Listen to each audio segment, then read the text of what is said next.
Jeez. Yeah, so let's talk about this. So it's been 2 weeks, right?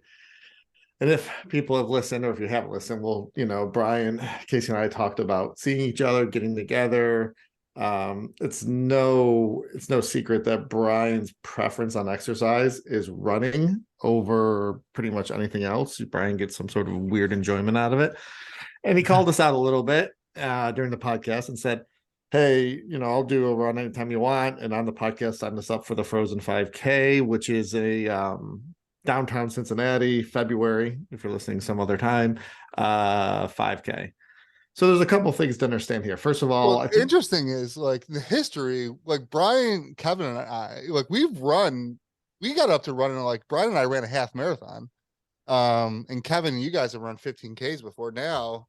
I run a half marathon with Brian too. It was Yeah, awful. I can't run it now. We're like, well, we can talk about it a little bit, but Well, it running was, a mile, like what I find interesting about Brian is Brian, it doesn't even matter. Like he's just gonna go, all right, this is gonna suck, and I don't even care. I'm just yeah. gonna go run the way through it. And So I thought about that. Brian, it's like, I don't know what the word is or the term is, but like self-inflicting pain. Like he likes putting himself through this kind of misery. It's not that you, Brian, you love it, you're awesome. You beat Casey and I by at least 4 minutes, but like you get enjoyment out of that. Where I think Casey and I are like, this effing sucks. This effing well, sucks. I was like, I Where was are the gonna run the endorphins? whole thing, and so I ran about almost 2 miles, and I hit the 2 mile mark. I looked on my watch. I'm like, wait a minute, their markers are wrong, which are probably not true. I don't know. And I'm like, all right, I'm walking. And then so I walked a little bit, and then of course Kevin comes and stands next to me. No, you came up behind me. I was like, Well, you ran by me actually. It's okay. So we'll start with what the conditions were. So at the start of the race, it was what, 19 degrees, I think, 13 or 19, which I thought was going to be the biggest like obstacle we were going to have to deal with. Casey, you layered up. You had at least 5 layers Yeah. on. You look like, the Stay Puft Marshmallow Man with all the sweatshirts and stuff you had on. And then once we got running, pretty quickly after that, the temperature became a non-issue for me. I mean, even by the end of the race, I was like, all right, I have too many layers on. For me, I ran pretty good for the first mile, mile and a half. And then I'm like, okay, when is the runner's high going to kick in? Like, oh, and it just didn't. So I like, well, Brian and Casey are in front of me. I don't remember when I started walking or speed walking a little bit. I think around the 2 mile mark, like I'm like running, speed walking, whatever you want to call it. And I feel this presence over my left shoulder. And I'm like, who is this dude that's just kind of like in my internal space, man? I'm like way behind everyone else. I look over my shoulder, it's Casey. And I was like, I assumed you were way in front of me. And then you and I kind of did the last mile together, which was intermittent running and walking. But I at no point did that. Was like, that was awesome. I love it. I can't wait to do the next one. I don't regret doing it, and I'll do more, but I don't think I'm ever going to find the love of So I running want to like, hear Brian's theory. Like, so Brian has a credibility just for it to suck and like go, all right, well, this is gonna suck, and I'm just gonna go do it. I just think of ability to get over it, right? And so you realize, like, hey, this is where you are. This is what you're doing. You're not going to not do it. You're a mile in, and you got whatever miles to go, and you might as well just let all of that go and just keep going, and then put it out of your mind and just run. And it's so, your like, ability to it's your ability to put it out of your mind. yeah, Did you yeah. run the whole thing? I mean, like Yeah. actively? Down in the Banks area, a couple of those blocks. The up the hill is when I had to walk up the hill coming out of the stadium. Yeah. I had to walk up that because that was my heart rate was getting too high, and then ran and then down where they the Dora around the banks where they had the drinking place, the outdoor Yeah. thing. I walked that block. Well, the thing about it, and we talk about being in shape, is it's not like we're talking about doing a 5K, and some people are like, dear God, they can't even get through a 5K. We've done five, we've done 10Ks, we've done half marathons, before and it is another This more just shows you evidence. how far you drop, how fast you Yes, can drop, because right? I mean, Like, like I remember, yeah, I mean, I was like doing the half marathon. I never in a million years would thought I'd get to doing a 10K, and running the whole thing. And I don't remember what, when we were doing it, what our average pace would be. But at the time it didn't feel great because you watch these, professional runners just running like crazy, but you're like, man, I would pay a lot of money to get back to that point again. And I don't know if it'll ever happen. Well, I mean, all you have to do is just keep running. just like Finding Nemo, just keep swimming. Well, I mean, it's the type thing that just I know, does but get it's hard if you easier. don't get joy out of it. I mean, I got it because we did it before, but I do question, like, they talk about the runner's high, and you see thousands of people out there that generally, all shapes and sizes. I'm not even saying just people in shape, that just generally get enjoyment out of running. I am never going to be that person. I'll do it because the end goal is for me to be in better health. You I'm don't doing get it. like energy. I mean, there had to be what, 3,500 people there. So not small, but not huge. But you don't get energy just from like the people all around you. No, the half marathon I did, the flying pig I did, I definitely felt that because there's people cheering you on that don't know you, and it kind of pushes you through. So I get that part. But when every other race that we've done, no. I mean, Well, my that's why I mind, found Brian so interesting. Like Brian needs no external motivation. He's just no. like, all right, this is gonna freaking suck. I don't even care. Yeah. I'm running through it. Yep. And It's like, yeah, it's like Brian's version of, I don't think, Brian, that you necessarily like, yes, I love it. It's like, no, it's like I'm going to induce pain on myself, and the pain is the enjoyment that I'm going to get out of this, where I'm like, this sucks. This Well, you know what sucks. I like lifting, because you like to lift. You know why I don't like to lift? Is because it's the constant stop and start, right? All right, what do I do next? All right, what do I do next? All right, what do I do next? Like when you're running, or like the elliptical, when you're just doing one thing and you're just doing it, and like there's no thinking involved, there's no nothing. It just shut up and do it. Where lifting, you got to be like actively involved, figuring out what you're doing next, counting reps, counting sets. Like I'm like, man, I didn't come here to do that kind of work. Well, that's fair. I actually thought of you this morning. So it's actually going to be 50 degrees today. It's still a little cold. But I was watching the news, and they had like a 5K in downtown Loveland, and my thought was, oh my God, thank God Brian didn't see that. Yeah, because if I saw it, we would have ran it. I know, and I didn't know. I mean, it's Valentine's weekend and Loveland, Ohio, so they have a whole bunch of activities going on in Loveland, and I hadn't heard about it, but I was like, oh, thank God Brian didn't see that, or I would have been running that this morning. when is our next 5K, or when's our next race? I think I gotta send you the link, and then you can just pick one out. Well, so Cleveland has the St. Patrick's Day one. You sent that one. I ran that one before. It's pretty fun. Yeah, I do They give that. you a kill. You run in a kill. I think. Oh, really? I think that one's on a Sunday, so like we could go up and back on the same day. Yeah. Oh. Yeah, we can do that. I mean, there's the mini heart, which I said I would sign us up for because I think Fidelity, I don't know, for a sponsor. Anyway, there's stuff in the office, so I can get a sign. That'll be in March. Part of this is getting stuff on the calendar because it's filling up quickly. I know you guys sent some other stuff out regarding wanting to go and do a baseball trip, which I'm on board with, but I started cross-checking against the calendar, so I have to see if I can make some of that time work because most of that's just drivable. Yeah. Yeah. Yeah. Hey, Zach just popped in the thing. Zach, what's going on? How you doing?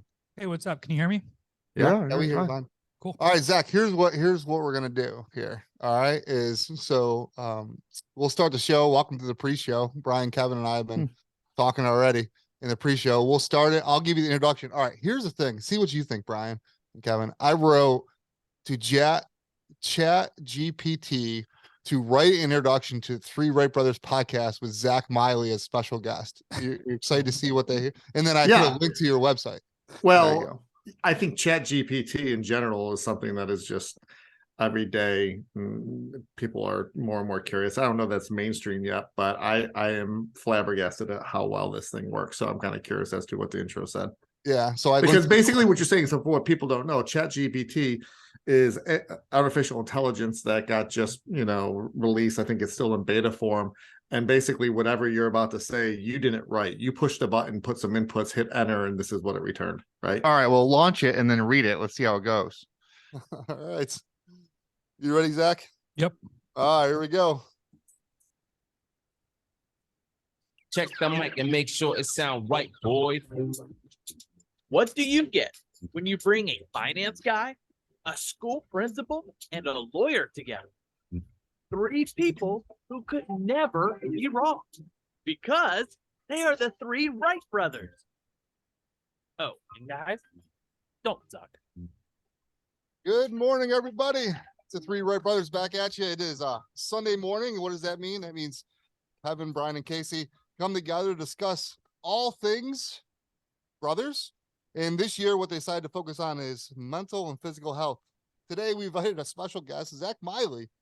Zach's a certified social worker, licensed social worker, Ohio certified prevention consultant with a master's degree in social work from the Ohio State University. Years of experience in mental health counseling, workforce development, coaching, substance abuse, mental health promotion. Zach is a true expert in his field. But beyond his professional credentials, Zach is driven by his personal passion for helping others. After losing his brother in 2021, Zach has redoubled his efforts to turn pain into purpose. And that's exactly what we'll be discussing today.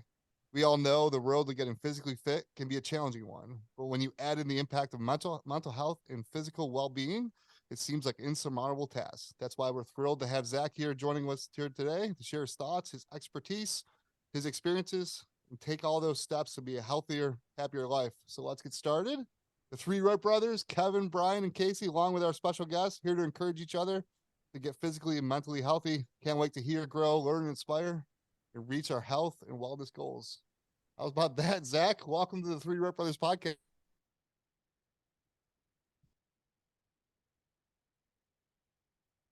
Evan, so you have known me for a long time, but Brian, which is on top of your Zoom screen, is an attorney down in Dayton area, Dayton, Cincinnati.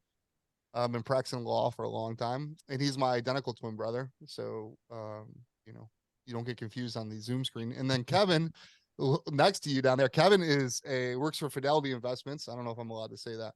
And We already said it. Yeah, I don't even know how to describe what you do, Kevin. But Kevin recently got promoted, so he has a new position. So Kevin, I guess you can describe what you do.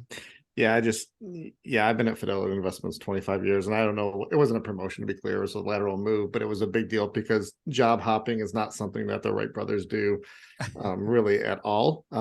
We pretty much find something where, you know, what we like to do. And so I just recently changed. I don't want to bore people to death what I do. It's funny, after 25 years, you know, I try and explain to my wife what I do, and she hears blah, blah, blah, blah, blah, blah, blah. So I won't go into too much details, but yeah, so that's what I do, and I enjoy it. And the three of us are professionals, but find joy in very different avenues in our profession.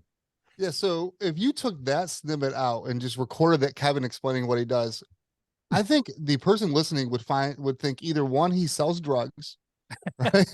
Or two, he's like a CIA agent. Well, so here's the thing. So yeah, so there's a long history. I don't even try and do it anymore. So Zach, it was, I don't know whose funeral we're at. Where is it? Dad's? I don't even know what it was. We were at someone's funeral in the family. And so we all were from Syracuse, New York. We don't go back very often. And we were at a funeral where a lot of people come and you know, they haven't seen you for a long time. And the truth is, some people haven't seen us for 15, 20 years.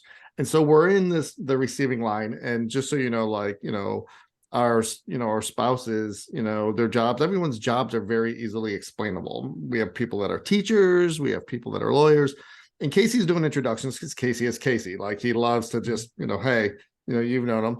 And so it's 2008, it's the financial crisis, and everyone in the receiving line, he's like, this is my brother Brian, he's a lawyer. This is my sister-in-law, she's a teacher. Oh, I'm a principal. Oh, this is Kevin, he's a banker. And I'm like, stop telling people that I'm a banker in 2008.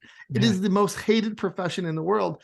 And you kept on doing it. So even since that far, I'm like, I don't even try. Yes, I have a job. I enjoy it very much. I don't know that people would find it necessarily interesting, but this isn't anything new. If you really want to know, I work in the 401k plan. And if you have an established 401k plan and your company decides to change their fund lined up, then my teams will help support that and change the underlying investments. And so that's what we do. But I don't think you find that description any more exciting than what I said before. But holy shit, it only took you like 12 years to come up with like an elevator speech of what you actually do. Well, I've only been doing this for 5 months. So whenever someone asks you what you do, we get this 5-minute speech of it's complicated. My wife doesn't like it. I can't ever explain it to somebody. And finally, when it comes down to it, I don't think people care. That's the thing. Okay, well, now we all know. If you have any extra time on your hands, one of my favorite podcasts we ever did is the day that Robinhood shut down his trading system for, what were the two things? The meme stocks? Yeah, Robinhood shut down their trading platform for volumes, and we don't even have to go into why. But no, we don't. It was funny because I was super mad that day for whatever reason. And I was just beating the snot out of Kevin in the podcast saying, oh, here's what you think. people. You kept saying you people. This is all you people. Because And you I'm like, think you're I smarter than had- the rest of us. I had nothing to do with it. Stop saying you people. I always think the funny thing is what your explanation of what happened actually turned out to be true. So I was like, oh, there Well, I you wasn't go. making it up, but I know at that point, Zach Casey was unhinged. Like, it made for a great podcast because he was just ripping everybody associated with Wall Street, finance. He's like, you people. Yeah, I'm like, stop saying you people. I had nothing to do with this. All right, Anyway. Zach, your turn. Tell Brian and Kevin especially what you do and your background. Yeah. So I'm a social worker. My official job title is student wellness coordinator, but I kind of do whatever people ask me to do with regard to helping kids and families in the school district. So anything with mental health, anything with substance use, anything with just making sure that people are getting the resources they need to be successful academically and socially and emotionally. And I kind of just hop in wherever I'm needed to offer my expertise and help and try to be everywhere I can to make sure that people know that my services are available. So that's kind of the elevator speech. I don't know if that does it justice necessarily. I'm interested in your podcast. So Zach has a podcast, and that's why I brought you on. Is talk to me a little bit about the podcast you do. Yeah, so I do a podcast with my best friend Brandon, who's a certified life and health coach, called Men Who Talk Heal.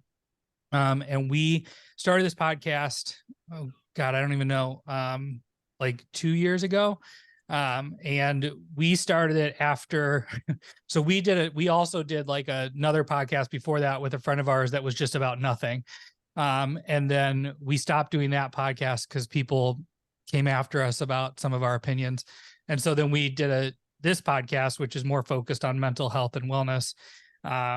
And we started doing that podcast and just talking about like open conversations, just about what was going on with our own mental health.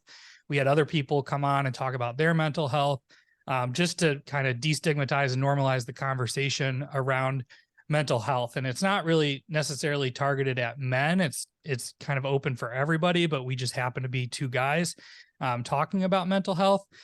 And then it just so happened that like 6 months into doing that podcast, my brother Adam, who is 5 years younger than me, he died by suicide. And so we then like took a month and a half off, came back, and then I just kind of have made it like a part of my personal like mission, that I use kind of that experience to turn that pain into purpose and make something positive out of that situation. So we do the podcast. We try to do it like every week, try to do it every Sunday. We take some time off for ourselves every now and then, but we kind of hit every sector as things come up. Sometimes we just get on and we talk about what's going on with us, so that people can just hear people talk about their mental health. So why is it such a strong, I mean, for men, especially to talk about mental health, I imagine it's probably getting better, but we have a long way to go as far as like people willing to admit that they have mental health issues and whether they need help or not need help or just to talk. Like, why is that so hard? Yeah, so there's different perspectives on why that is. I've always kind of joked with different guests and experts that we've had on. I've always asked the question, like, is this like at its core the same brain process that stops guys from like reading directions to build things and stops them from like being willing to stop and ask for directions when they're lost? Like, is it the same like neurological brain process? And some people say yes, like it is rooted there, and other people say no, it's not. There's the whole concept of like toxic masculinity, which again, some people disagree with that. And if you're not familiar with toxic masculinity, which I'm sure you are, but it's just like, we're too strong, or we're supposed to be strong and we're not allowed to show weakness. And mental health is a sign of weakness. And so we don't talk about it and we're not allowed to ask for help. And it's also in line with, guys die a lot more frequently from heart attack because they don't go to the hospital when they feel chest pain, and they don't go to the doctor in general. And so, I think all of those things are really closely tied together historically. And, mental health even more so is like, I think even harder for guys to talk about than their physical health, like, because they really think, they really tie that with, oh, this is something I should be able to just get over. Like, why am I feeling sad of all things? And if you think about that compared to I'm having chest pain or physical pain, I would imagine that for guys that struggle with that, they would struggle even harder with admitting that they're feeling sad or having some type of emotion. What I find interesting about this is, if you look at all of human existence, and I'm talking about way back, humans millions of years ago had to go and find their food, and they were, the threat of dying out while you're in pursuit of that by getting eaten by a lion or something horrible happened to you was real, right? So your bodies are set up to combat a fear that is real, a fear of not having enough food, not being able to find food, a fear of when I'm hunting and gathering, then getting killed by whatever I'm trying to get, whether it's eaten by a lion or whatever that is. And then you fast forward, our bodies have changed through evolution, but at its core is still the same. And so, you have all these hormones within your body and adrenaline within your body that's still there. But we spend most of our time now sitting at desks, staring at computers or social media or whatever that is. But our bodies are set for a million years ago. So what happens is it releases that adrenaline and it produces anxiety and fear in human beings. What do I know? And then how our body, what do we call that now? We call that mental health, right? Like, how do we deal with this excess amount of hormones and adrenaline run through my body when I don't have to worry about where my next meal comes from? I don't have to worry about basically life and death scenario.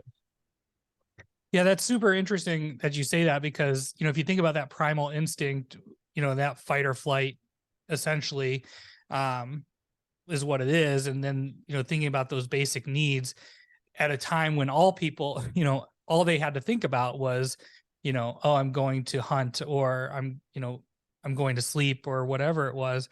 And now we add all of these extra things, right? And so, we're evolved into a more advanced being. And so now when we think about like kids, we talk about kids, one of my favorite like quotes talking about trauma is like, you can't run from a lion and read at the same time, right? And so when we talk about, trying to help kids be successful in the classroom, and we talk about kids with trauma, we can't expect them to learn effectively and also be dealing with, all of this trauma that they're dealing with. So we have to deal with the mental health first. And so, it would be simple to say, well, yeah, like, there was a time when we all just had to do A, B, and C, and we didn't address mental health. And I hear a lot of that actually from parents, and specifically male parents when I'm working with them, like, oh, we didn't have all this. Like, we didn't have to deal, like, I didn't have mental health. I didn't have, stress and anxiety. And, I was fine as a kid. Well, we're also dealing with different things, and we know more, and science has evolved, and we understand more than we did even 10, 15, 20 years ago. And so what you're talking about is even thousands of years ago, and that primal instinct, and how that's evolved over all of that time. And now we have jobs, and we have career pressure, and we have educational pressure, and we have social pressure, and all these things that didn't exist at that time. Yeah, that's certainly true. I also think, for us, Brian and Kevin, we've been trying to get healthy through physical exercise. And, part of that was tying it through what's that going to do to your mental health. What I think is interesting is, can you replicate that fear? Not that you're not going to jump into a cage with a lion. That's not going to happen. But we just got done talking about Brian and Brian's ability. We just ran a 5K, which seems stupid, but Brian's ability to take his brain, shut it off, run that 5K, where Kevin and I, struggled our way through it. The question I have, I think is interesting, is can we replicate that? Can we replicate that fear in our bodies? Meaning this, can we use exercise, and can we use something other than sitting there staring at a screen to replicate or deal with those hormones and those adrenaline in our body that make ourselves healthier? So admittedly, I'm not, the expert on physical fitness. and Casey, you see me on a regular basis, so you would know that. But Brandon talks about physical fitness a lot on the show, and we've talked about it a lot. And I mean, it's pretty widely known that physical fitness and mental health is very closely tied together in the research. And I would assume that that is because it's closely tied in the neurons. So, I'm really fascinated personally by, the neuropathology and the neurology of mental health. And I've always wanted to know the why behind mental health, and not just that it's, depression happens because depression happens. I've always wanted to know what are the hormones, and what is the chemical imbalance, and how does the synapses misfire and things like that. And so my guess would be that when you exercise and you are pushing yourself to limits that you weren't previously pushing yourself before, and you're challenging yourself, you are replicating different parts of your brain that you're referring to, and you are duplicating that type of, and I wouldn't necessarily know if it's fear, but maybe the adrenaline piece that is releasing some type of norepinephrine or serotonin response that is in a way positively impacting the way you feel about yourself. Yeah, I So think it's that's interesting. So two things is, Zach, you've been doing this a while. Casey, you bring up thousands of years of evolution, and then just linking the thing together in a through line. The changes in generation, just recent generation, right? Generations talking about mental health and trauma and things like that. In your experience, Zach, do you think it was always there, we just didn't talk about it, or it's there now and we're more aware of it, and maybe there's a change now where there's actually even more of it, and it's not that we had the same mental health issues in the 50s. There were certainly mental health issues, but we're more self-aware of it now in the 2020s, and there's more of it. I think it's multi-factored. I think there's a little bit of all of that. I think we know and understand it more. I think the science has advanced, and where we're able to study the brain and see the brain in different ways that we weren't able to see it before, which helps us understand it better. But I also think that the landscape is different for these generations, generation by generation. I think the landscape is different. I think that Gen Z faces things that are different than boomers faced, and I think that their coping strategies were different. And so, not for better or for worse, I think it's just different. And I think sometimes they want to pit I think what happens is they pit themselves against each other for better or for worse. And that's where that conversation gets kind of confrontational. And I don't know that it has to be that way. Because it's just different. It's not better or worse. So I think that, for example, one of my big things is I have, students that come to me and they go, well, I think I have borderline personality disorder. And I go, well, you have a student that comes to you and says, all right, I think I've self-diagnosed myself through Google. Yeah. I can guarantee you that it was from TikTok. I can guarantee you that they've been digging into, they've gotten themselves into a rabbit hole on TikTok. And we did a whole episode on TikTok self-diagnosis, because it's like a whole fad, where these people start these TikTok trends where they get you into a place where you feel like you have this disorder, and you basically by association convince yourself that you have this disorder. And so then you start kind of adopting the symptomology almost somatically, right? Where you didn't have it before. And that is something that obviously boomers would not have experienced because they didn't have TikTok. Right. So, there are different, I think it's multi-factored in that sense, that there's going to be different exposure to things that different generations didn't have. But then I also do think at the root, when we talk about true mental health disorders, and really if we get to, the true trends and what is real diagnosable mental health. I think that we see an increase in diagnosable mental health because we actually understand it better and are able to recognize it because we get it where we didn't, 50 years ago. Yeah, I think so too. I also think that, we've fallen into a culture of certainly social media and a lot of like things coming at us all the time that raise our stress levels. But to combat that, what we've done is over medicate, right? So we've introduced new medications to try to solve those things. And what I'm super interested in, and I know Brian and Kevin, we're exploring this, is how do you do that without medication? Yeah, that is an interesting point because and just openly, I take a medication every day for my anxiety. And I did so I recently did like a 45-day trial of not being on medicine. Yeah. And I felt like crap. And I've been on medicine for anxiety for probably about 3 years. And I wanted to try to come off of it because I was having like some side effects, like very flat affect, kind of like not being able to feel other emotions. And so I said, I worked with my doctor and I weaned off of it. And for the first like few weeks, I was doing okay. And then kind of towards the end of the 45 days, I was really having, like a lot of my generalized like chest pains, Yeah, right. like jitteriness, and just was not feeling well overall. So did you ever explore like what is it that medication's doing in your body? Like, is it blocking the serotonin, or what is it doing within your body that is trying to calm you? Yeah, so I'm actually working with a psychiatrist who is also dually trained in integrative medicine.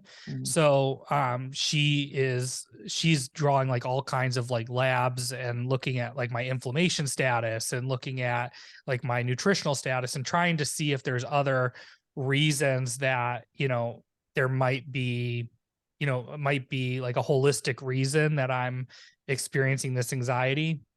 And then see if there's some alternative option other than medicine.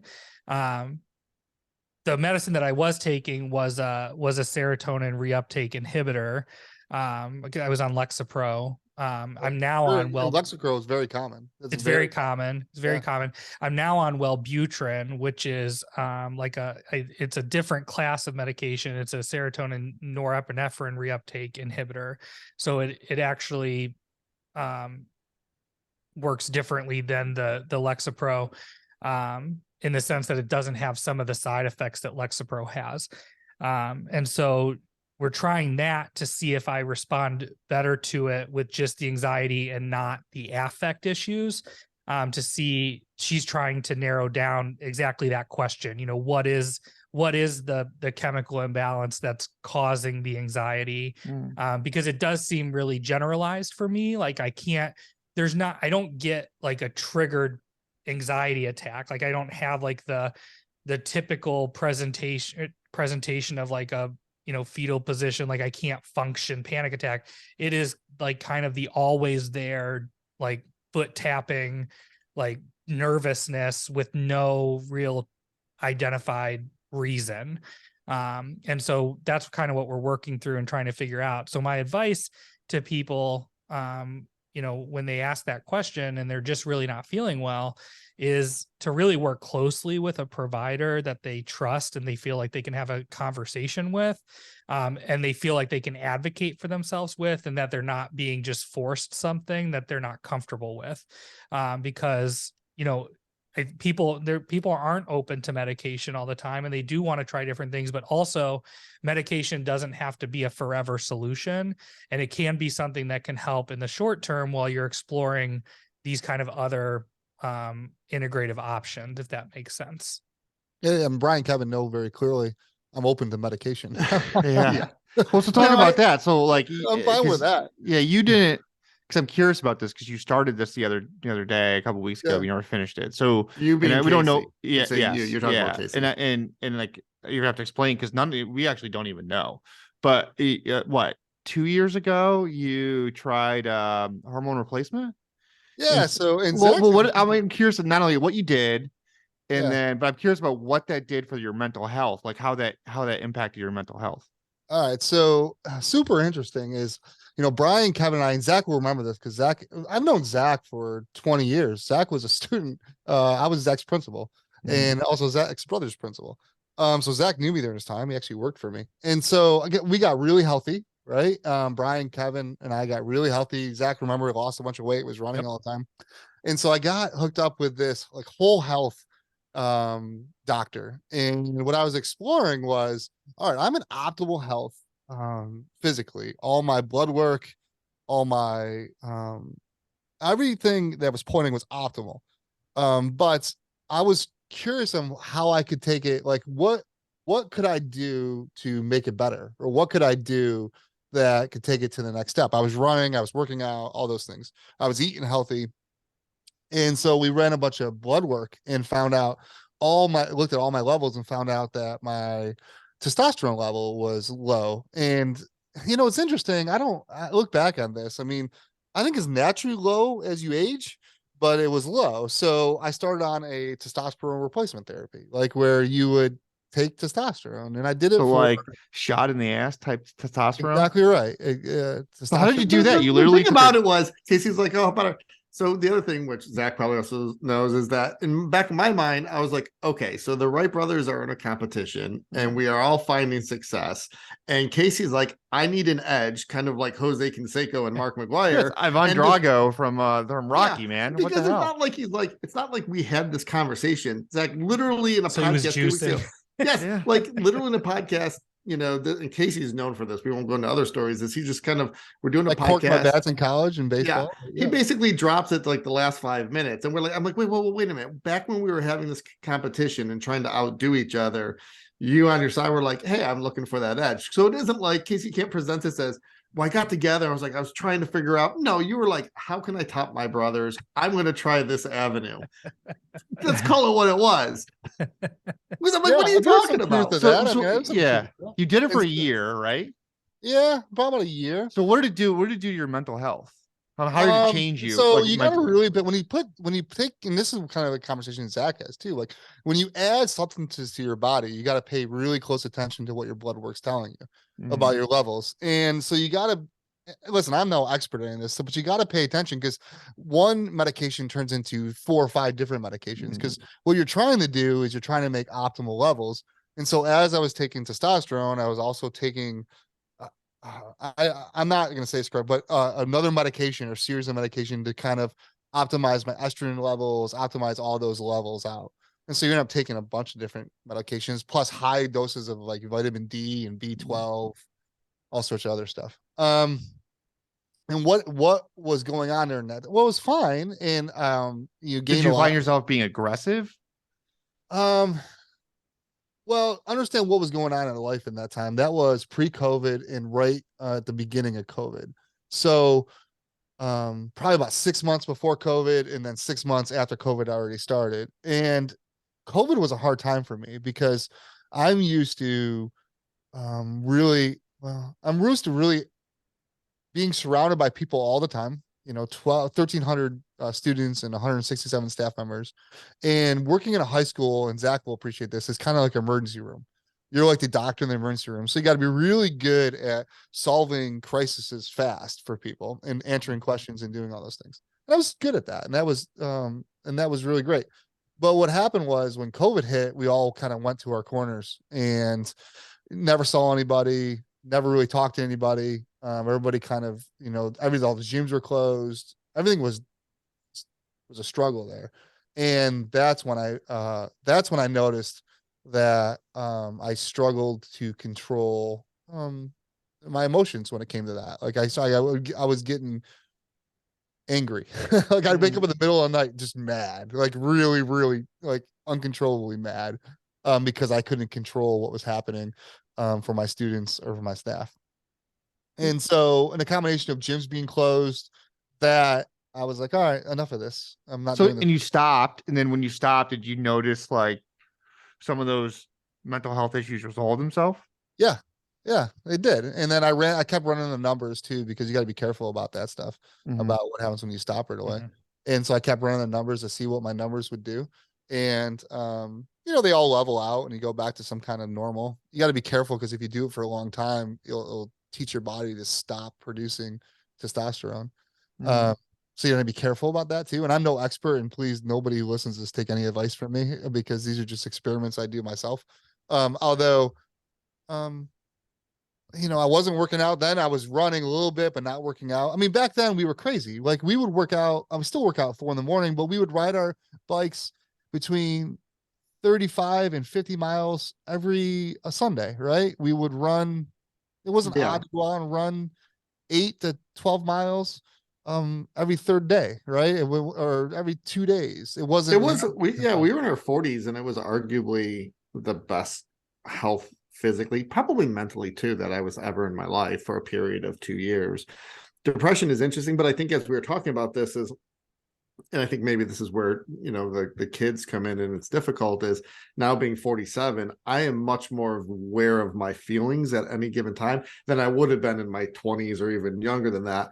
And, we talked about COVID. I brought this up before, and a little bit of its own, naturally social experiment. So I'm like a hyper extrovert, like to be around people, get my energy around people. I went into the same office for 20 some years. All of a sudden we're in COVID, and I'm still at home, but we were home for 2 straight years. And everyone has stories in their lives. I have mine as well, in which you have things in which, you're sad, cancer diagnosis and, other type of things that make you sad. But something happened 2 years in a row, and it was my wife who brought it up, and I was like, oh, I think she's right.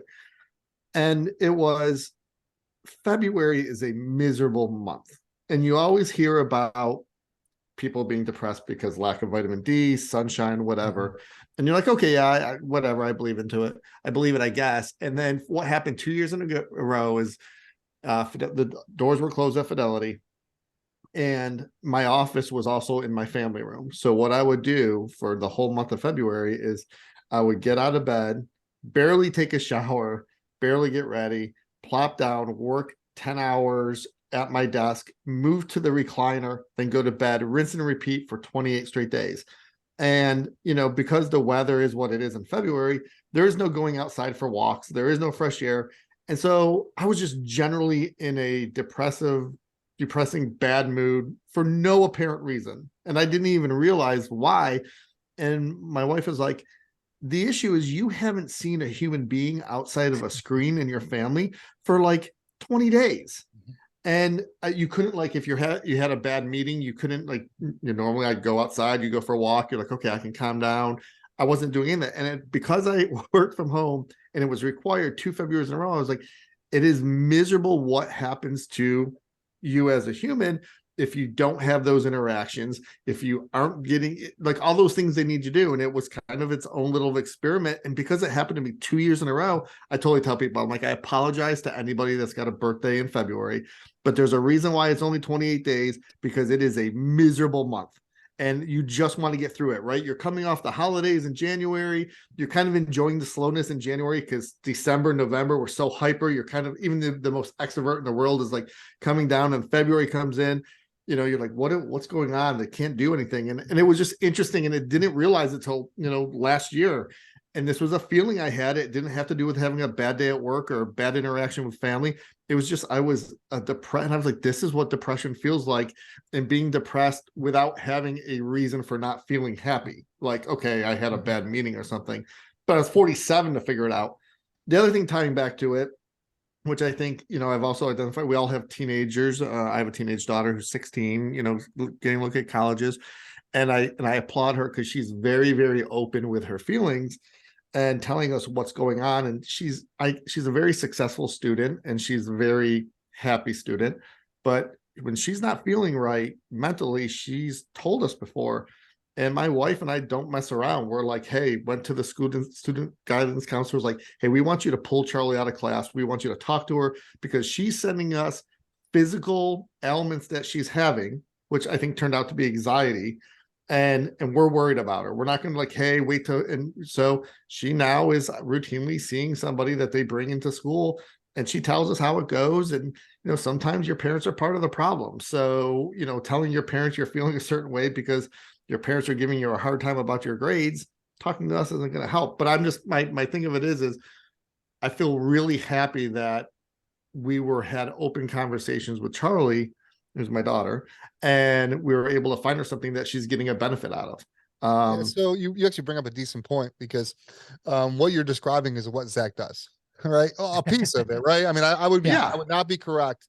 Zach is part of a team at the high school that's put together, and something I'm proud of because it was during my time there, and Zach was a pretty big part of that. That provides that resources for students or children, just like you're talking about, Kevin. And what Zach would say, I think in retrospect, is it's really high performing kids, right? High performing kids that you see a lot of that struggle with coping with lots of different life events, failure, the anxiety about being successful all the time and being and pressure that your parents and Right. not purposely, but your parents can put on. And then the last thing I'll say, what's interesting, because now we're starting to look at colleges, and we're there as parents and we're following our daughter who's talking to the person who's a student there, and they're showing the different buildings. And in my daughter's case, she wants to be animator, animation field, so they're talking about this building was donated by Pixar, and this one is the desks are from Walt Disney and blah blah blah. But we walked by a building and they're like, oh, this is where our mental health building is, and it's available to all students, which was really nice to see. But it was really interesting to see how my daughter reacted as a positive, going, oh, if I need support and I'm at college, you're telling me there's a place I could go. And like I said, at the end of the day, I feel really happy that my daughter is open with us and saying, look, if things don't feel right and they're not right, we can talk about this and we can find you support you need. And that stigma that probably this conversation probably would not have happened in the Wright household when we were teenagers, for probably a couple different reasons, is there now. So it's not perfect. Doesn't mean, things can't happen, but I'm really happy, Zach, that my daughter has kind of found this place where she feels comfortable doing it. And now she can be the best Charlie that she can be. I don't think you find success in life without the mental part necessarily coming along with it to be truly happy. So, Right. it's kind of an observation I have as having a teenage daughter. And we haven't Yeah. touched on this, and I'd love to hear Zach's position. So, Adam was Zach's brother. He's Zach's brother. Adam passed away 2021, right? Right. Of suicide, right? Right. And what I'm curious, Zach, and I always thought about you in this situation. Adam was a student of mine too. You're an expert in this field. Like, it just goes to show you about, surrounded by resources, just the struggle people go through. And Adam's a great example of that. And not a lot, I would tell you this, Zach, and Zach knows this. We've had friends, we've had friends that face the same thing, right? Yeah. It's amazing what we went through with COVID and what people face. So a couple of things you kind of reflect on those things and what that taught you a little bit, Zach. Yeah. So I will. So I'll tell you, it was one of the biggest. It was one of the biggest parts of Adam's death that I struggled with. Mostly because I was with him that night that he died. So I was actually about 50 feet away. And so I struggled not knowing if I was going to come back to work. I was like, I don't know, like, am I a mental health professional? Like, how did I let this happen? Like, I really struggled a lot with that. And even I would say I still struggle with that now in my work, from time to time. Like I'll meet with a kid and I think I'm so thankful that I work with the people that I work with that get it. Because, sometimes I still need to like double check with somebody that I'm not being overly cautious, right? Like, because I think that, after you experience something like that, you go, well, am I now going to be like overly protective and not be able to make an objective assessment, professionally? But I also have done a lot of work in reminding myself that Adam was a human being, and he was an individual human being, and he just happened to be my brother, right? And so I think that has been incredibly hard work. He had a lot of stuff that he was dealing with, and through his entire life. I mean, from when he was a little kid. And so I think that the biggest part for me was that I never anticipated that it would be that close to me that this happened. It was never, I told people a lot, like, I wasn't as shocked that this had happened. It was more shocking that it happened under my, essentially what I felt was supervision, and I always thought that I would get a phone call, from a distance that, this had happened. And so, it has been a great, I hate to put it that way. It has been a great learning opportunity for me, both personally and professionally, that, people are individuals, and the mind is incredibly powerful and should be handled with an immense amount of care. And I think it has helped me be a great advocate for people. I think it's helped me really be really compassionate for people's situation and be really patient. And I think it's, and working with kids in particular, I think it's helped me actually be patient with their parents. Because I'll be totally honest with you. And I joke about this all the time too. Like, the reason I work with kids is because I don't have a lot of patience for adults. So,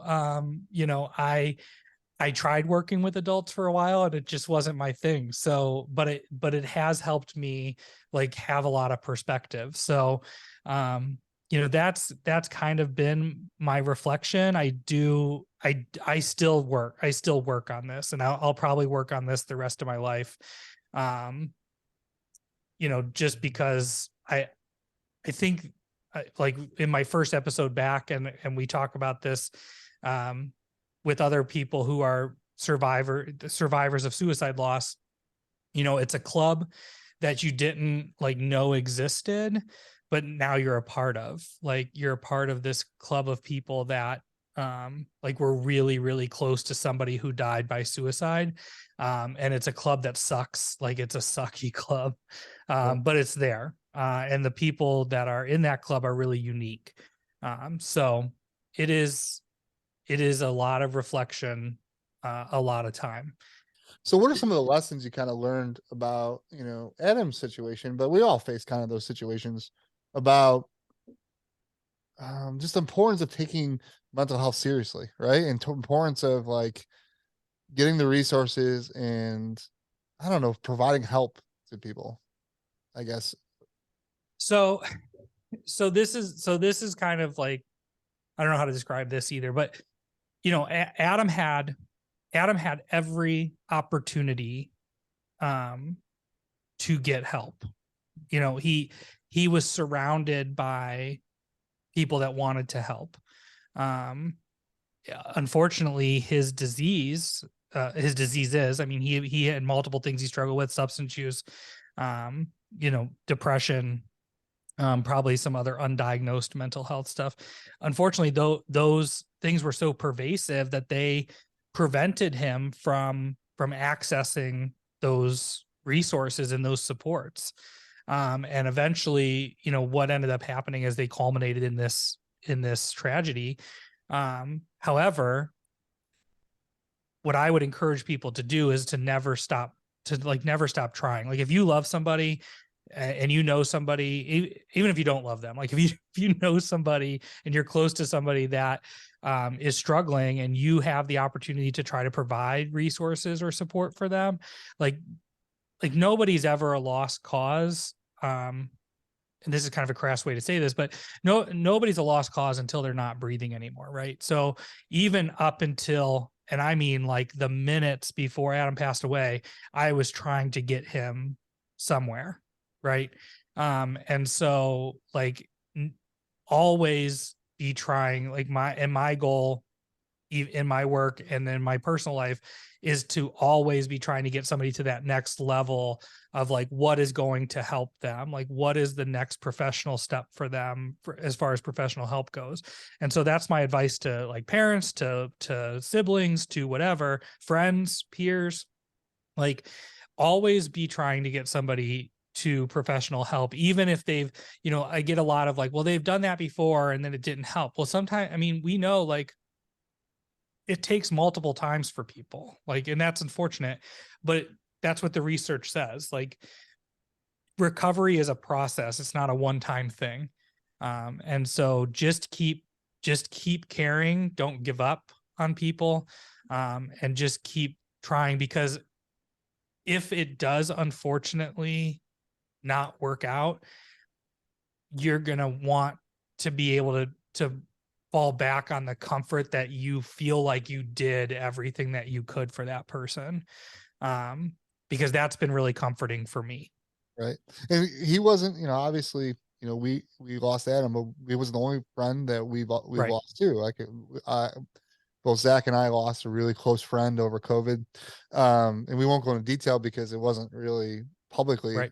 out there, but, we lost that person. Yep. And, constantly in our heads, because we were really, really close about what did we miss? Like what signs did we miss or what could we have done? Those are tough circumstances. That's tough situations. Yes. Yeah. You know my conclusion of it too, and it's really interesting. I was thinking about this actually on the 5K run. So we started this podcast, and the history of this podcast is we used to come on here, and this podcast started over COVID, and it literally started because I don't know if Brian Kevin remember this, we would put each other on FaceTime while President Trump was giving his daily press conferences and give our reflections on that press conference of that day. And so we morphed that into a podcast where we would come on and argue or bring guests, but argue about current events. And then the world lost its mind, and Zach knows it well, during COVID. And people started, launching grenades at one another, anything they could find. And I just got cold feet. I was like, I'm done doing this because it just is a recipe for disaster. And so we decided to bring it back and focus on our health, physical health, which is kind of talked about mental health. And as I'm running, I was thinking this, and this is a long way to get to this, is how important it is to have close relationships with other people. And this is where I talk about Brian and Kevin. And it occurred to me, like, no matter how many friends or acquaintances or people I know, or even my wife or daughter and things like this, how I know the closest relationships I'm ever going to have is probably my identical twin brother, right? Who I just know or sense or feel like, because our DNA is exactly the same, what he's going through or how he's going through it or what he thinks or things like that. And then Kevin, right? Those are our closest relationships, and our chance to get physically healthy and then mentally healthy is going to be based on that relationship. And that's the point of this podcast, right? The fact that we do it every Sunday is an opportunity to take the medication of that relationship. And then when we run our 5Ks or work out or Apple Watch goes off, or we're texting inappropriate things back and forth to each other, that is the medication in there too. It occurred to me during the run, like, well, yeah, I mean, I agree. And I think, again, I reflect on this more than it's interesting, the dynamic between the three of us, because we are so close in age. Like, I love telling people, I'm like, yeah, I have two brothers. We're all like 14 months apart. And then they're like doing the math. They're like, I don't know how that happens. And they're like, oh, there's twins, isn't there? But we were together all the time. And then I think there's an aspect of our parents, especially dad, who, really, Zach, the podcast or everything you're hearing now is the same thing as our dinner table conversations, except we were far less tactful. Like, you would never record anything. My mom would just shake her head and then leave the room. There was toxic masculinity, without a doubt, with any other females in the house besides our mom. But then there's a different part of it, and I don't know where it comes from, which is I always kind of look at advice I'm getting from anybody and saying, well, what's the angle on it? Like, okay, there might be an unconscious bias there, or there's an angle. as to what they want me to think. The ones that I always know that will give me the honest truth, even if I don't want it, are Brian and Casey. And so sometimes when it's not depression, but it's like, hey, woe is me, Brian and Casey be like, dude, you need to suck this up. And, I'm here for you if you need me, but stop being and I won't say the word and deal with it. Or, Brian, when you're having a bad day at work and I'm like calling Brian and I want some sort of sympathy, Brian's like, dude, you picked your profession. If you don't like it, go do something else. And I was like, well, it's not really what I was looking for, but there is some perspective there. But it is interesting in the dynamic between the three of us. And then the podcast, again, we really thought that really our mom was the only one listening to this because she does get a kick out of it. But when people listen to it, they're like, no, we tune in for the banter between you three because you three are just playing off one another. Now we have a lot at stake with our mortgages and our families and everything else. So we don't say what we probably are thinking. The other thing on this too, which we started, Brian records it, and you can see it with us, is this has been a pretty tame podcast, but you can hear what you're hearing over the podcast and what you're seeing are two different things. And so like Casey may say something about, hey, he took testosterone, and I'm like, what? But the look on my face is like, are you effing kidding me? Like, what kind of bomb did you just drop here? So at any rate, it is interesting when I look. I think it's the best gift I've ever been given, which is, I don't know who gets credit for it, but having two brothers so close in age that I know that I can turn to in a heartbeat, and they will give me a kick in the ass if I need it, or they'll say, hey, I'm here if you need help on something. So, I feel lucky.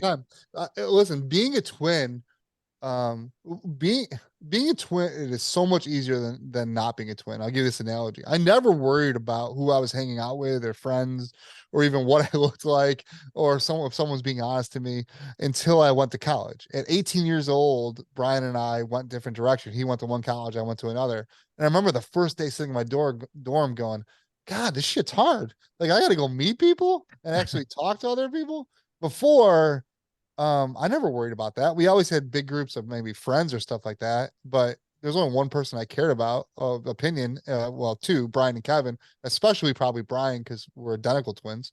And that's a huge advantage. And when that advantage goes away and you have to do it on your own, I thought, man, God, that sucks, man. That sucks. Well, it's the dynamic of three too. So mom has numerous stories where two of us ganging up on the other one.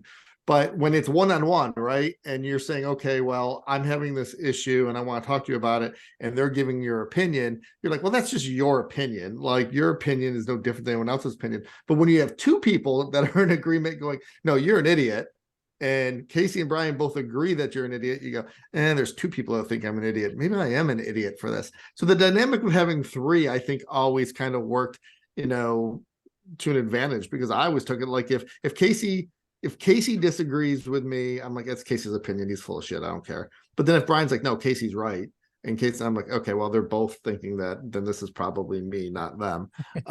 So, at any rate, it's just, again, it's something that we've had. You can't buy it. You can't, we're lucky enough to have two brothers that are so close in age that everything we were doing, we were going through together, the one thing, it's not off that, but I was listening to Zach talk about this, and I sort of struggle with this in this way is, we've come a long way in how we think about mental health and how we deal with it. But it's interesting. It's like, and here's the way I think about it, by the way, is, if you think about your physical health, right? And so your physical health is, is real. People take it seriously. You wouldn't walk around with a broken leg. You'd go see the doctor, right? And we don't treat mental health in the same way, right? And so we don't look at mental health like, hey, like if you had a broken leg, you'd go see the doctor. If you have something that is wrong, you feel like is wrong, you feel like you need help with, or somebody that you love, or care for, or responsible for, has some sort of challenge, and a mental health challenge, we don't take it the same level of seriousness or give it the same level of attention. I'm always surprised by that. And it's like we've come so far, but we still have so far to come before we actually think about it that way. Yeah, I think it's generational. Though, like I said, I mean, this conversation the three of us are having right now, do you think this conversation would have ever happened with Dad? No. But if you talk about somebody who had, like, I think he's a perfect example. Like I don't know that I knew somebody that had more mental health issues. Yeah, I would agree. That, you know, it's a challenge. I mean, it's a even the way we talk about it, you have some far to come. But that's And that's here's the why I wanted to kind of talk, as Zach was talking and then, everybody's talking. I wanted to leave people with a little hope, right? The fact is that, we all face significant obstacles, and some of those obstacles are horrible and really, really hard. But here's my opinion. My opinion is the way out is relationships with each other, like connecting with each other and having true relationships. And when you don't have those, and you don't have people looking out for you, that's when we're really in trouble. And that's probably why social media is so harmful, is they're all superficial relationships that people aren't looking out for each other. And we need to surround ourselves by people that truly care about us and want the best for us and we trust. That's the way out, I think. That's the point of the podcast to me. it's not testosterone. Well, I mean, listen, I'm Definitely always not trying to get testosterone. Stuff edge. like that didn't work. I'm getting the edge. I need to I'm get the trying to edge. get edge. This is the part where Zach, where Casey comes in and drops a bomb, and you're like, "Wait, what?" And then you're like, "Oh, we'll unpack that a different time." Well, I was going to tell you, Casey, so that you're not alone, and I didn't want you to feel alone. You're not the only one that is on testosterone replacement. So, yeah, I remember you mentioned that. Yeah. Oh, because I was, but I didn't use mine to get an upper edge with my brothers in a. That's exactly the point. I'm not faulting the testosterone. Like, we just talked a whole bit about how we talk to each other. Casey at no point in the past 5 years brought up, oh, by the way, I'm taking testosterone until 2 weeks ago. So it's the edge part. I was like, okay, well, what's it? If all of a sudden Casey's like benching 350 pounds, I'm like, well, what's he on this time? Well, I'll tell you, my testosterone replacement has not helped me bench more. I don't know. So I don't know. Maybe I'm doing it wrong. I feel like sometimes I'm having a different conversation here, but I'm curious about this. We've had this conversation now going on like 45 minutes, an hour. And we've talked around mental health, but like Casey, Kevin, like no one ever asked anyone, how's your mental health? Like, is there, what's going on? I mean, are you okay? Right. And so like, we never asked that question. Right. And so, I mean, even us sitting on a call for 45 minutes, talking about mental health and talking around it in every different direction, never once looked at each other and be like, are you doing okay? And although I will make the argument that when I'm around you guys, I know, like, no, for both of you guys, and listening to, I just know, I don't know how to explain it. Well, like between Brian and Kevin, maybe it's a twin thing more than anything else. Maybe it's like, I just know. I'll tell you, like, and I think this is where people are different, right? It's like you talk about everyone's a human being and they're different. I struggle with this because, and I can talk about, I have people that report up to me. If I'm having an issue, okay, so I had a $180,000 flood in my house, or I have a daughter that's got a cancer diagnosis, or a wife that's got a cancer diagnosis, or a special needs son, I will tell you how I'm doing. And I will be the first one basically say, hey, this is where I'm at. This is what I'm doing. You're the first one to know. Like, I don't know, all three of us would do the same way. Where I kind of fall is I make a bad assumption that everybody will be forthcoming with how they're feeling. And sometimes I don't ask when I should, because they're waiting for you to ask. Because sometimes I have people reporting, I'm like, so how are you doing? They're like, oh, thank you so much for asking. And I was like, okay, well, that was an easy question to ask. But I just make assumption when someone needs help, like whatever, like if I need help, I will call you guys and go, guys, I need help. But not everybody does that. Some people are waiting to be asked. And that's where I have, to improve. I'm like, oh, I didn't even think about asking because I assumed they would tell me. But I think that's because everybody's different. But that's how I am. I'm mentally, I got my house back a month ago. I got a job that I like. I'm feeling pretty good, right. Especially for February. But I built a lot of pride on people. Now, I took a lot of pride in Zach was a student of mine and then worked for me, or been around me for 15 years. And I take a lot of pride on people never see me sweat, ever see me sweat. And you see really complex things that we'll have to do. And I guess I would like to know, Zach, like, I took a lot of pride in making sure maybe you got to see it a little more because we were pretty close. Very few times during the times you worked around me, you saw me sweat anything. Like, I always was stable. Like, I always was trying to be even on almost everything we did. It'd be very few times where you would see me really show you I was incredibly pissed off. But I'll be honest with you, there was some point in every day, in every day that we were together that I was incredibly pissed off about something. Yeah, I mean, pissed off, no. Pissed off. I mean, you didn't show pissed off very much. I will say that, you know, like through COVID and post COVID, I could feel that you were tense, like that there were things that were on your mind, and that, you know, there were things that were like there's crap going on. Like there's you were definitely more stressed as an educational leader through COVID and post COVID than you were pre-COVID. But Oh yeah, totally. like who wasn't? So, but no, like, I mean, I think that would be to be expected. Right. Yeah, I But just took pissed off, no. yeah, I took a lot of pride in the fact. I used to say this to young principals all the time. When someone, and this gets to Brian's question, when a teacher asks how you're doing, the only appropriate response is, "I'm doing great. This is fantastic." The only response when you were talking about your school or your kids is exceptionally positive, because it's the only answer you could give that makes the other person a better person. I think Meaning- the biggest line that people tell, and everybody tells it, is "How you doing? I'm fine." Like, "I'm fine" is the biggest lie people tell over and over again every day at an everyday basis. That's what, you know, that's the biggest lie people tell. And I think the challenge with that is it further, you know, and I definitely see why, you know, that would be like, you want to foster that culture and that positivity.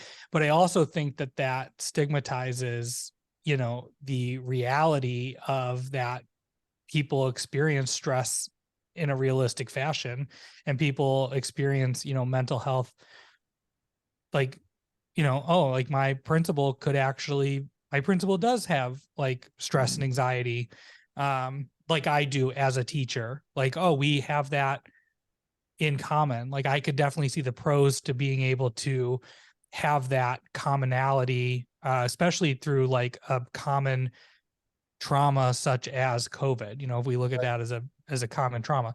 So I definitely see like both sides of that. so interesting, because I try to do a little bit of that. So when we had, you know, a lot of times we would have big staff meetings, right? And I tried to kind of communicate a little bit of that sometimes, which was pretty well received, I suppose. And there too, it's interesting. This Friday, Zach and I are doing professional development for about 150 support staff, and the whole week, you know, so this whole day, I'm excited for this day, but it's really, there are two goals for this Friday are this. We want to say thank you as much as possible, because it's February. Kevin, it kind of gets to the point you were making, February sucks. Everybody hates February. So we want to say thank you as much as possible. And it's really about energizing people to finish the year. Really, you know, it's exploring or motivating is the goal for that, what we're trying to do on Friday. We're gonna spend 8 hours doing it. So I think Zach and I have a really good plan in place. But we'll see. We'll talk probably next week. I'm sure I'll give you an update on how well it went. Brian, we didn't ask how you were doing. Doing fine. So here's something I want to talk about. No, he's not. He's not. He's So- not doing that. So it's the difference between, because, you know, I talked about the difference between physical health or physical injury and mental injury and how we don't treat them the same. You know, the other thing I think we blend together is mental health and mental illness, right? And so there's a difference between maintaining your mental health and how you approach your mental health and what you do to make sure you know, it's sort of like to stay in physical shape. What do you do to make sure you stay in physical health versus how do you tackle a physical injury? How do you tackle a mental injury? Or, you know, and, you know, we sort of like had this whole avenue on physical health and how we deal with it. And mental health, it just seems like maybe, you know, I'm nowhere near an expert on it. I'm not good at it at all, but we treat it the same way. Because you can't see it. You can see someone with a broken leg. You can't see somebody's physical or mental well-being or mental health too, right? We don't take that serious anyways. Yeah. I feel like I try to like, because I see it, you know, I see it in clients, I see it in people that, you know, work with me. Like, I try to figure out or think if I see things that just aren't making sense. Is this just a stress reaction? Is this an anxiety issue? Is this what they're going through is really challenging?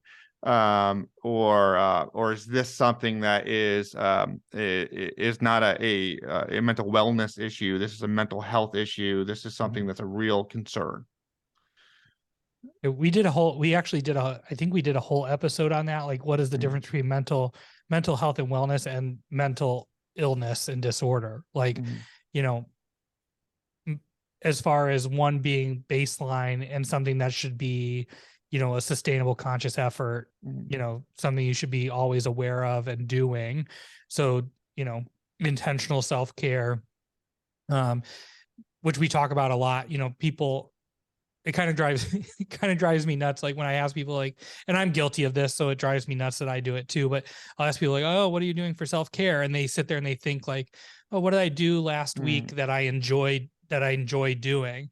And that's not really self-care. Like if you have to sit back and think about it and go, what did I do last week that makes me happy? That's not self-care. Intentional self-care are the things that you planned to do knowing that it was going to make you happy or going to help your mental health. Like that's intentional self-care. It was planned and intentional effort.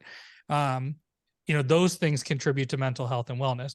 And then mental illness and mental health disorder are when your mental health and wellness is broken down to the point that you now have the symptoms and the criteria that would meet a DSM diagnosis, right?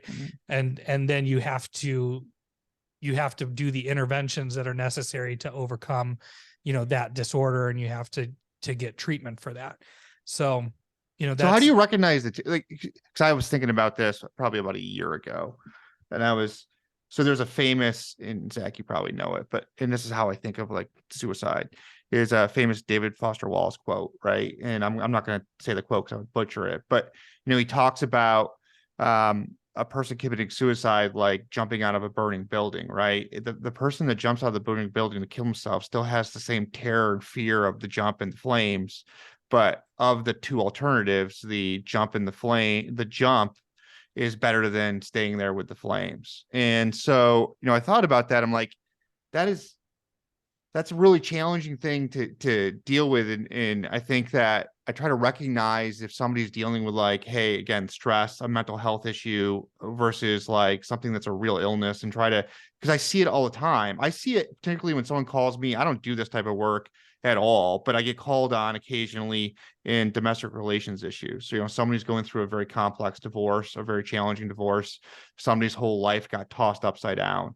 And it is not unusual for me to have a conversation, and I'm not giving legal advice there. Just have a conversation to make sure the person's okay and they get the help that they need, because I get really concerned in that situation. If I'm not hearing mental like wellness issues, I'm hearing mental health issues. Right. There's an interesting study. I read this that took two mice and put them in cages, and the bottom of the cage would give the mice electrical shock, and there was a button in each cage.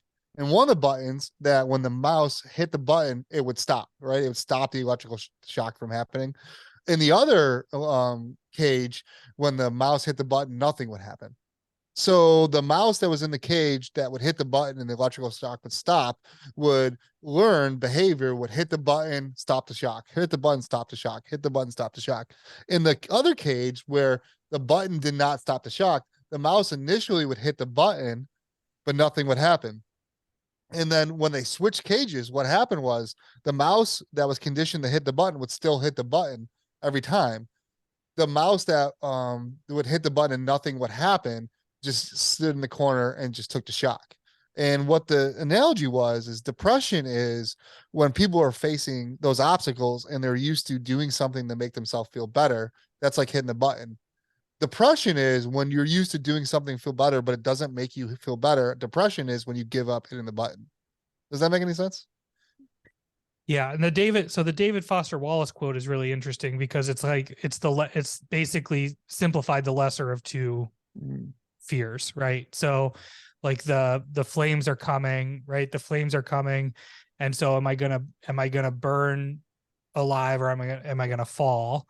And then compared to somebody that's standing there looking out the window and there's no fire, like both people would be afraid of falling out of the window. And the person who's in the fire isn't any less afraid of falling, but would rather fall than continue to burn, which, you know, the burning is compared to the depression, basically. Right. So, you know, like, and basically what they're saying is like the person who is choosing to die by suicide is not saying, well, you know, the things are equal.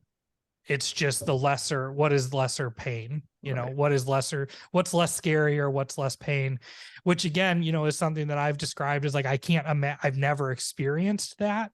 So I can't imagine what that feeling would be like. And to make, you know, to be in that decision, to make that choice.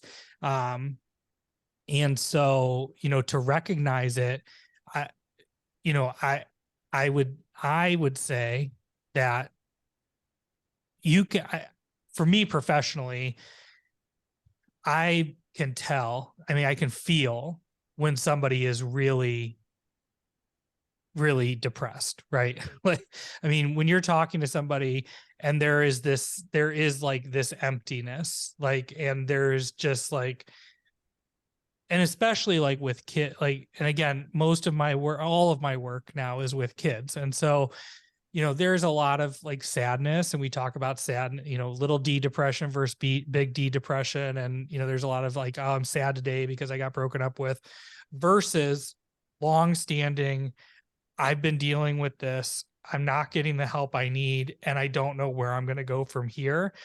And you can tell like there is a marked difference in affect between those two people, and it's scary. Like, I mean, the hair stands up on the back of your neck when that kid walks in your office. I mean, you could just feel it. Beyond that, that's where I think Casey, you know, when Casey and you guys were talking earlier about these relationships, I think that's where the relationships are important, because if you have these relationships with folks and you maintain relationships with people, then you're going to be able to tell when something's not right. And then asking, like you were saying, Brian, when you were saying like being able to ask, are you okay, is really important, right? And so I know like Casey said, well, like I can just tell being in the room, like that's great, like to have that feeling, but also there is a great deal of emphasis in being able to say to somebody and asking, are you okay? What's going on? Because it does open that door for conversation, and then to be able to expand on actually what is going on is important. So, you know, between the relationships and actually having the conversation, being able to ask somebody if they're okay, all of that kind of goes into being able to identify, you know, what's actually going on with somebody. Well, you know, Zach, I appreciate you coming on. You know, it's a journey for the three Wright brothers. I don't know where this journey ends or what we decide to do. You know, next week we might talk about gambling or something on the Super Bowl, or got always different stuff Oh going yeah, on. it's fascinating. Gambling thing is fascinating. Yeah. Well, I appreciate you coming on, and you know, sharing a little part of your story with us, and then maybe Sure. your expertise with us. We really appreciate you doing that. Yeah, great to be here. Appreciate you having me. Yeah, good to meet Yeah, you. take care. Nice Thank to you. meet Appreciate you. it. Have fun, everybody. All All right. right, Brian, Kevin, see you next week, and I'm sure we will have more stories about our journey, hopefully our physical fitness journey, I and know we hopefully maybe an update on like, are we losing any weight too? Are we running? When are we running next time? Ugh. Well, we're gonna do we're gonna do the March. Let's sign up for the March, St. Patrick's Day, 5K in Cleveland, and then if you can find something before that. All right. All right. Good. Send out the link. Can't wait. See you guys next week. Thanks, Zach. I'm as mad as hell, and I'm not going to take this anymore. You're killing me, Smalls. Everyone in this room is now dumber for having listened to it. God have mercy on your soul. Boy, that escalated quickly. I mean, that really got out of hand fast.